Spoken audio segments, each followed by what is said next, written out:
참 이게 정치인들이 툭하면 민생 민생 민생 이러는데 이분만큼은 이재명 대표만큼은 과거에 얘기했던 거를 보면 민생 얘기하지 마시고 그냥 가만히 계시고 수사 좀 받으세요. 수사 열심히 성실하게 받으세요. 이게 저희 국민으로서 할 수 있는 말입니다. 민생 챙기다가 진짜 사고 많이 친다. 지금 같은 경우에 불법사채금지법을 보면 내용을 보면 없는 사람만 더 힘들게 하는 법이거든요.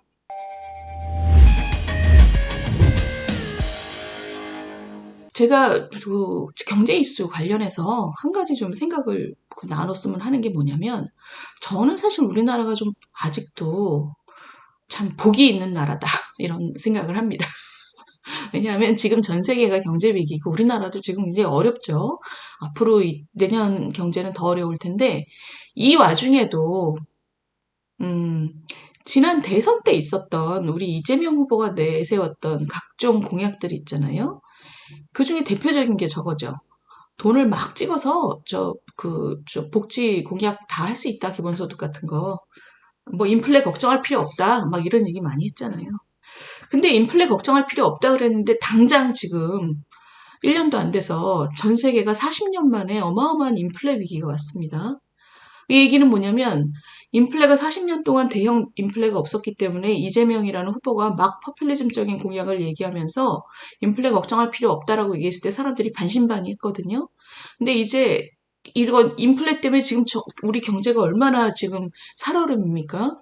이런 위기가 닥치니까 이제 국민들도 이게 돈을 막 찍어서 막 쓰는 게 이제 얼마나 위험한 건지 이제 다시 생각하게 되는 거죠.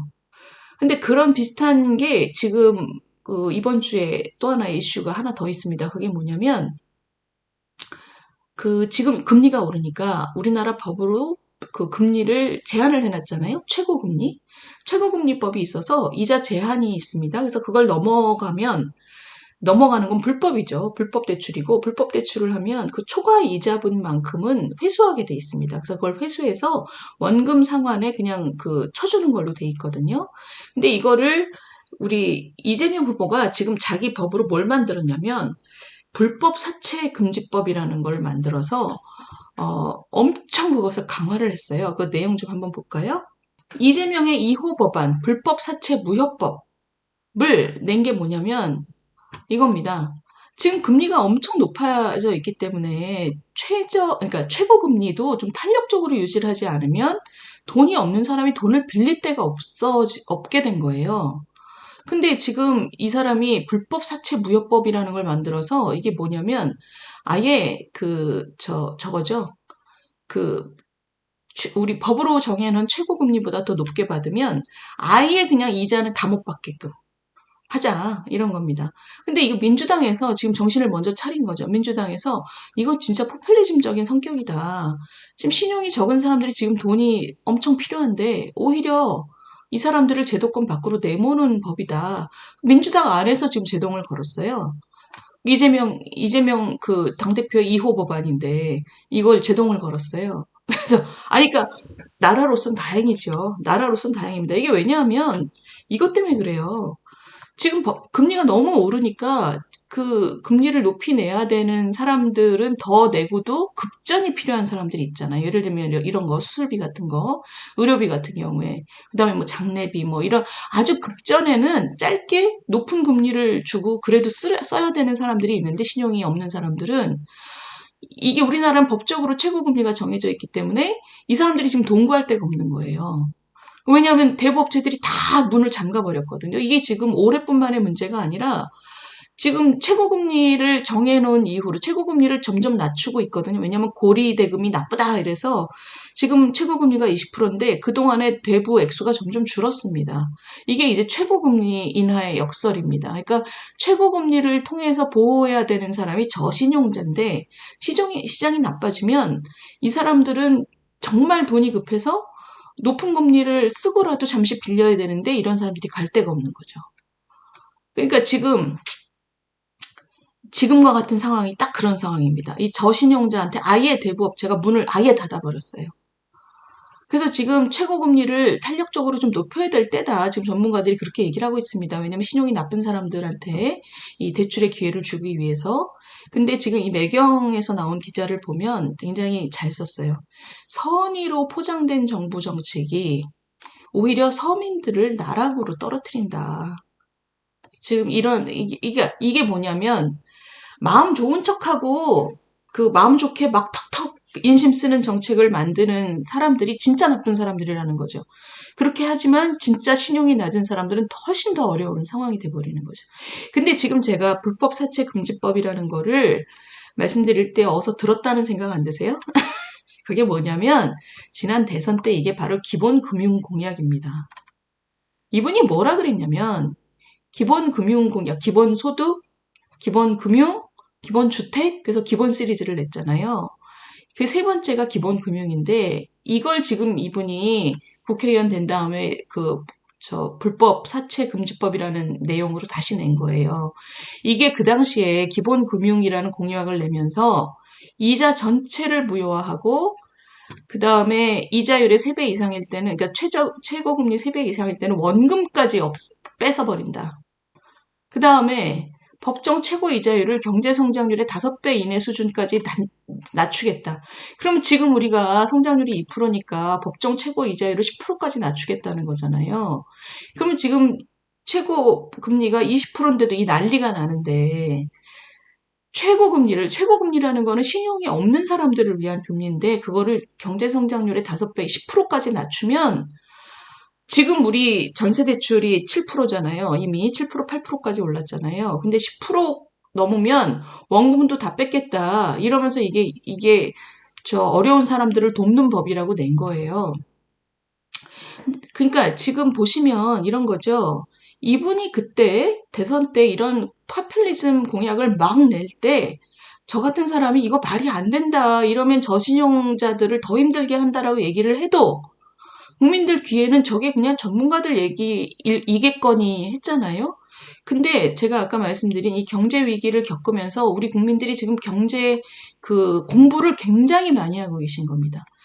없어졌다고 생각했던 인플레가 오는 바람에 돈을 찍어서 무조건 돈 뿌리는 게 문제가 많다라는 걸 알게 됐고, 그리고 금리가 오르면서 이 금리를 무조건 제한하는 게 신용이 나쁜 어려운 사람들을 더 힘들게 한다는 것도 지금 나왔고, 그러니까 지금 이제 이런 무식한 공약은 다음 선거 때는 이제 하면 안 되는 거죠. 이제 국민들이 다 아실 거예요. 그죠? 그리고 두 번째, 이분의 이제 굉장히 중요한 특성 중에 하나가 뭐냐면, 자기가 모르는 걸 모르는 것까진 괜찮은데, 이걸 비판하는 사람들을 막 야단쳐요. 이 사람이 그때 뭐라 그랬냐면, 이렇게 금융하고 복지를 섞으면 안 된다. 그렇게 얘기를 했더니 이 사람이 뭐라 그랬냐면, 오리 너구리를 모르는 사람들이다. 오리만 알고 너구리만 알지 오리 너구리라는 게 있는지 몰라서 다른 사람들이 무식해서 이렇다라고 그 당시에 얘기를 했어요. 복지하고 금융이 따로 있는 게 아니라 복지적인 금융도 있다. 그래서 오리 너구리를 모르는 무식한 사람들이 자기의 깊은 뜻을 모른다는 거예요. 그래서 제가 그때 뭐라 그랬냐면 당신이 문제야. 당신은 오리도 모르고 너구리도 몰라 지금. 그 얘기를 했지만 많은 분들이 그게 무슨 비판이지라고 아마 잘 모르셨을 거예요. 그게 바로 정확하게 지금과 같은 상황입니다. 지금 수술비도 급한데 지금 금리가 오른데 그 법적인 제한 때문에 돈을 구할 데가 없다. 이런 사정들이 있잖아. 이게 바로 오리는 오리 일을 해야 되고 너구리는 너구리 일을 해야 되는데 이 사람처럼 이렇게 섞어 놓으면 오리 너구리라는 말을 하지만 이 사람은 그냥 오리도 모르고 너구리도 모르는 사람이에요. 참 제가 이번에 이 불법 사채 금지법이라는 오리 너구리 같은 거지 같은 법을 민주당에서 제동을 걸어서 얼마나 다행인지 모르겠어요. 이제 다음 선거 때 이런 얘기 하면 이제 국민들이 금방 1초 만에 아실 거예요. 다행이죠. 이분이 어제 정진상이라는 측근이 구속됐잖아요. 이 사람이 뭐라 그랬냐면 유검무죄. 그래서 검찰을 손에 넣으면 있는 죄도 없어진다. 그리고 검찰이 없으면 없는 죄도 생긴다. 그래서 무검유죄. 자기가 이제 무검유죄라는 거죠. 그러면서 이 사람이 뭐라 그랬냐면 제 유일한 걱정은 이재명 죽이기만 하고 민생을 내팽개치고 있다는 거다. 그게 자기 유일한 걱정이랍니다. 참. 저희가 아무리 고품격 유튜브를 지향하지만 이런 말을 보면 정말 콧방귀가 나올 수밖에 없죠. 근데 어찌됐든 제가 드리고 싶은 말씀은 이거예요.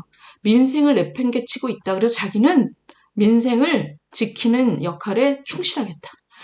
정말 이분은 좀 전에 우리 이 사람이 오리너구리 얘기하는 거 보셨죠? 불법 사채 금지법으로 저신용자를 나락에 떨어뜨리고 있는 이런 사람. 이런 사람은 좀 가만히 계셔주는 게 나라를 위해서 좋은 거죠. 민생을 민생을 지키는 역할을 하겠다고 하지만 저희가 볼 때는 민생을 지킬 능력이 없는 분이에요. 그래서 그 좀 가만히 계셔 주세요. 수사 열심히 받으시고 가만히 계셔 주세요라는 말을 할 수밖에 없는 그런 상황입니다. 그래서 참 이분이 뭐 하겠다 그러면 저는 진짜 위태위태한데 그냥 수사 받으시고 좀 가만히 계셔 주세요. 민생 이런 거 하지 마시고 이런 말씀을 드리겠습니다. 자, 우리 선생님들 말씀 좀 볼까요? 어, 사색공간님, 이런 주옥 같은 말씀이 먹히지 않는다니까요. 그렇습니다. 그래서, 왜냐하면 이게 굉장히 경제학 이론적인 얘기이기 때문에, 그 국민들이 들으시면 얼른 듣기는 좀 어려워요. 그러나, 다행인 것은, 그래도 이 경제 공부의 시즌이죠, 지금은. 우리 국민들이 갑자기 채권 시장에 대해서 막 공부하고, 채권 시장은 사실 보통 분들은 알 필요도 없는 시장인데, 요즘에 경제 공부 참 많이 하시죠, 이 경제 위기 가운데서. 참 이게 정치인들이 툭하면 민생 이러는데 이분만큼은 이재명 대표만큼은 과거에 얘기했던 거를 보면 아, 민생 얘기하지 마시고 그냥 가만히 계시고 수사 좀 받으세요. 수사 열심히 성실하게 받으세요. 이게 저희 국민으로서 할 수 있는 말입니다. 민생 챙기다가 진짜 사고 많이 친다. 지금 같은 경우에 불법사채 금지법을 보면 내용을 보면 없는 사람만 더 힘들게 하는 법이거든요.